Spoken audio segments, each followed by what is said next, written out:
Mu kiganiro cy'uyu munsi nabateguriye urutonde rw'ibyamamare abasore beza bakunzwe kandi bakurira igitsina gore cyane. Kuri urutonde icyo nakubwira nuko nubwo hari ababaye abagabo nyamara bakomeza kuba beza ntibaterwe ubwoba no kuba barubatse. Umwanya wa mbere wo rwabuze gica maze mpitamo kubazana ari babiri. N'ufite amatsiko bana natwe muri iki kiganiro naguteguriye. Nk'ibisanzwe iyi ni The Sky Media. Nge wumva kandi mu bana The Florence. Ubufasha bwawe ni ukubana natwe. Ntiwibagirwe like mu gihe washimishijwe cyangwa wakunze ikiganiro. Muhaye ikaze. Nk'ibisanzwe tumenyereye ko urutonde ruba rugizwe n'abantu 10, ubwo ni top 10. Uyu munsi rero nabazaniye abantu bagera kuri 15. Ni urutonde rw'abasore beza bakunzwe kandi b'ibyamamare. Twihuse duhere ku mwanya wa 15 tumanuka tugera ku mwanya wa mbere. Uyu mwanya wa 15 turasanga Moses Turahirwa. Moses Turahirwa ni umusore wamenyekanye cyane akaba amaze imyaka myinshi mu myidagaduro. Ahazwiho kwambika ibyamamare bikomeye binyuze mu nzu y'imideli. Imyenda yaramamaye kuko arangwa no kurema udushya. Uretse ibyo kandi Moses yongeye kuvugwa nyuma yo kugaragara mu mafoto na video yambaye ubusa ndetse agashinjwa ko yaba ari umutinganyi. Nawe kandi ntiyabihakanye. Uyu yanakoze agashya ko gushaka guhinduza ibimuranga ngo yitwe umukobwa.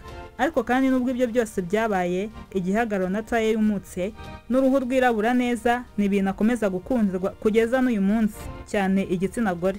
Ibi byose bumvise byatumye aza ku mwanya wa 15 w'abasore beza bakunze. Wilson Iradukunda azwi nka Rutambi nuje ku mwanya wa 14. Ni umusore umaze igihe yamenyekanye ku gihagararo n'imiterere ikurura abagore cyane. Uyu musore yamenyekanye cyane mu kuba akora siporo nyinshi ndetse akubaka umubiri ku buryo bigaragara akazana amatuza muri bimwe mu biranga abasore beza. Rutambi nawe yiyemerera ko ari umusore wa mbere wakoze umubiri mu gihugu. Ikindi uyu musore nubwo akunzwe cyane n'igitsina gore ubu yamaze kwerekana umukunzi we. Ku mwanya wa 13 turasanga umusore Katabarwa Gilbert. Uyu musore ukomeje kugenda amenyekana ndetse akundwa na benshi, abarizwa mu gihugu cy'Ubushinwa aho akorera imirimo itandukanye ndetse akaba yarahigiye. Ni umusore wibitseho amafaranga menshi dore ko benshi bamwita miliyoneri. Byinshi mu byo akora tuzabigarukaho byihariye.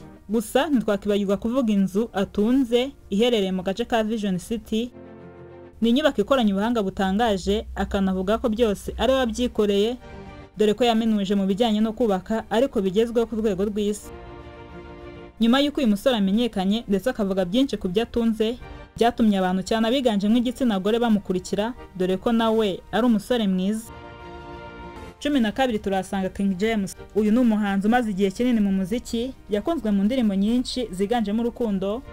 James kandi afatwa nk'umusore w'umutunzi dore ko afite ibintu byinshi bimuha amafaranga, ukongeraho inzu y'agatangaza atuyemo.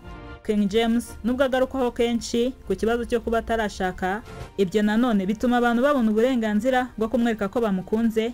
Ikindi kandi King James ni umusore mwiza nubwo adakunda kwigaragaza cyane. James akaba ari waje ku mwanya wa 12. Ku mwanya wa 11 turasanga umusore akaba ari n'umugabo Nicky Dimpoz. Uyu yamamare muri sinema aho yakinnye filime nyinshi nziza zatumye akundwa cyane.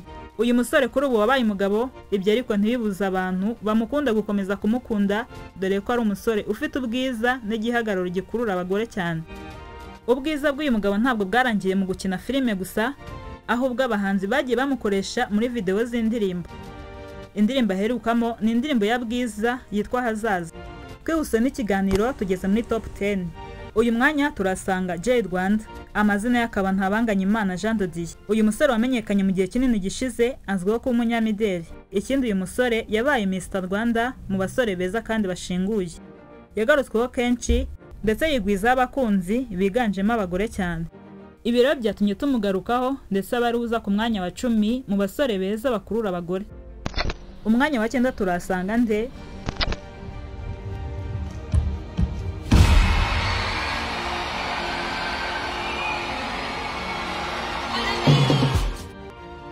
na wundi ni umuhanzi Chris Easy. Yamamaye nka Chris Easy ariko amazina ye ni Christian Iradukunda. Yamenyekanye mu ndirimbo zitandukanye dore ko umuziki we wihariye byatumye yigwiza abafana mu ngeri zose, abana n'abakuru. Nubwo ari umuhanzi ndetse ubarizwa mu itsinda rya Git Entertainment, ku rundi ruhande ni umusore uteye neza ndetse mwiza, bikaba bituma yiyegura imitima ya benshi maze bakamukunda mu buryo bwihariye. Chris Easy afite indirimbo zitandukanye zirimo Inana, Edeni n'izindi nyinshi. Numva bavuga ko nta mana y'ibyiruka urankunda. Mwabyumvise mu ndirimbo. Umwanya wa 8 turasanga Juno Kizigenza. Yamamaye ku mazina ya Juno Kizigenza, gusa amazina ye ni Kwizera Jean Bosco. Ni umuhanzi ukunzwe kandi w'umuhanga. Umuziki awukora mu buryo bwihariye, aho udashobora kwitiranya indirimbo ye n'undi muhanzi. Uyu musore ukiri muto yatangiye umuziki muri 2020, atangira afashwa n'umuhanzi Bruce Melody, aho yari kumwe na Kenny Soul. Umuziki we warakunzwe bitangaje, ndetse anavugwa mu rukundo n'umuhanzikazi Ariel Weza. Benshi bavuze ko bishimiye urukundo rwabo nubwo batatinze baza gutandukana. Nubwo uyu musore agaragara nk'udakabije dore ko ari muto, gusa ntibikuraho ko akunzwe cyane na benshi, ndetse akiganzamo igitsina gore. Usibye abagore n'abakobwa ariko ni umusore ukunzwe mu ngeri zose, yaba abo bangana, abana n'abakuru. Uyu kandi aherutse gukora indirimbo nziza cyane yise Shenge. Umwanya wa 7 ni Element. Yamamaye nka Element cyangwa se Ere, amazina ye bwite akaba Mugisha Fred Robinson. Yatangiye kwamamara binyuze mu kazi ko gukora umuziki tuzi nka producer, aho byagaragaye ko ari umuhanga cyane, maze mu mwaka wa 2020 Element aba Element mu ndirimbo nyinshi zari zikunzwe. Nyuma ariko uyu musore wari umaze kwibika abakunzi yaje no kuba umuhanzi, maze indirimbo ze zirakundwa bitangaje, ndetse igikundiro kiriyongera. Uretse ibyo ariko Element n'umusore ugaragara ko ari mwiza, aho benshi bakunze kugaruka ku kuntu aseka, bakavuga ko yabaseka neza, ndetse akaba afite igihagararo cyiza.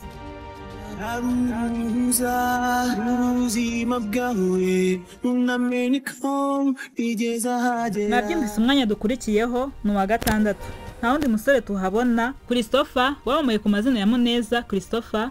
Uyu musore azwi mu myaka myinshi ishize, yamenyekanye mu ndirimbo nziza cyane z'urukundo, ndetse zafashije benshi mu bakundana. Uyu musore ariko ni umwe mu byamamare bigorana cyane kuba wamenya ubuzima bwe bwite, kuko atajya akoresha ubwamamare bwe gashyire hanze ubuzima bwe bwose. Yagiye agarukwaho kenshi, ndetse akaba yaravuzwe mu rukundo n'umunyamakurukazi ukorera kuri RBA Martina Abera. Gusa imyaka irashize nta kibaye hagati yabo. Ni umusore kandi ufite igihagararo no gutera neza bikurura abafana be, akaba yihariye ku nseko idasanzwe, aho ari umwe mu basore b'ibyamamare baseka neza cyane. Twakomeje n'urutonde rwacu, aho tugeze ku mwanya wa 5, ushatse wabyita top 5 y'abasore beza kandi bahagaze neza.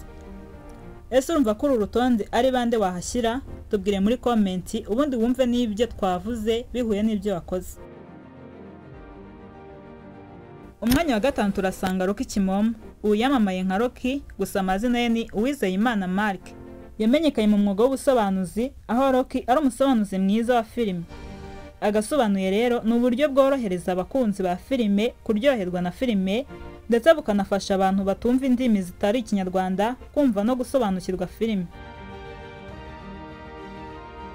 Uyu Rocky yakunzwe cyane nk'umusobanuzi mwiza, dore ko avangamo gutebya n'ibindi bigatuma filime yasobanuye zikundwa, ndetse filime ze zikaba arizo zirebwa cyane. Rocky akomeza kugaragara nk'umuhanga mu byo akora, ndetse agakundwa by'umwihariko, aho nanone wabirebera kuri channel ye ya YouTube. Akurikiranwa na benshi, mu gihe gito akaba yuje miliyoni y'abasubscribe mu gihe kingana n'umwaka n'igice. Amwe mu mafoto ya Rocky akunze kugaragaza ko nawe ari umusore mwiza, ndetse uhagaze neza ku mufuka. Uyu Rocky akaba yaje ku mwanya wa 5. Umwanya wa 4 nta wundi tuhasanga atari Andy Bumuntu. Andy Bumuntu ni umusore wihariye mu bwiza, ndetse bigaruriye imitima ya benshi biganjemo abagore by'umwihariko. Yamamaye nk'umuhanzi mu ndirimbo nziza cyane zirimo ubuhanga. Ni umusore w'ijwi ryiza kandi rinini, aho aririmba benshi bakishimira kumureba. Uretse ijwi ryiza kandi ateye neza, aho yibitseho guseka neza, ndetse akaba afite amaso meza agarukwaho kenshi. Andy ni umwe mu basore b'abahanga igihugu gifite, uretse kuba ari umuhanzi mu ndirimbo nziza, akunze kugaragara mu bikorwa bitandukanye, ndetse byiganjemo urubyiruko. Tutibagiwe siporo, dore ko byagaragaye ko akunda siporo cyane. Uyu kandi yaje no kugaragaza ko yaba umunyamakuru mwiza, aho yakoze kuri radio ya Kiss FM mu kiganiro yahuriragamo na Sandrine ndetse na Rusine, gusa nyuma yaje gusezera akomeza imirimo yitandukanye. Tugeze ku mwanya wa 3. Na wundi waje ku mwanya wa 3 utari umusore wamenyekanye mu ndirimbo z'Imana, Mbonyi. Israel Mbonyi ni umusore ufite igikundiro cyihariye muri East Africa n'ahandi. akaba yaramamaye ku ndirimbo nziza zihimbaza Imana, yagiye agarukaho kenshi cyane mu itangazamakuru ndetse igikundiro cye kikiyongera umunsi ku munsi. Benshi bagiye bagaruka ku kuntu asa neza ndetse bagamya ko ari umusore mwiza rwose. Ibi kandi byatumye bamwe bibaza cyane ku buzima bwe mu bijyanye n'urukundo, dore ko Mbonyi atarekana ko hari umukobwa bari gukundana. Mu bakunda Mbonyi nubwo muri rusange akunzwe, ariko abakobwa bamukunda cyane. Uyu musore akaba ari waje ku mwanya wa gatatu. Mugisha Benjamin niwe uje ku mwanya wa kabiri. The Ben wamamaye mu myaka myinshi, yakoze umuziki mwiza ndetse indirimbo ze zikomeza kuba mu mitima ya benshi. Umuziki we ni kimwe mu bintu yagiye avugwaho cyane, ariko nanone ubwiza bw'uyu musore ubu wamaze kuba umugabo nabwo bwavuzweho kenshi, aho n'ubundi yagiye agaragara ayoboye urutonde rw'abasore beza. The Ben yavuze ko nubwo yabaye umugabo ndetse isi yose ibizi, ati ntibikuyeho ko na n'ubu abakobwa bakinyandikira mu gikari. Ibi rero byongeraho ko n'ubundi akomeza kuba mwiza, byatumye agarukaho ku rutonde rw'abasore beza mu byamamare. Tugeze ku mwanya wa mbere, aho buri wese ubu ari kwibaza ninde uri kuri uyu mwanya. Mbere yo gukomeza, reka nkwa aka kanya ukore subscribe na like niba utarabikora.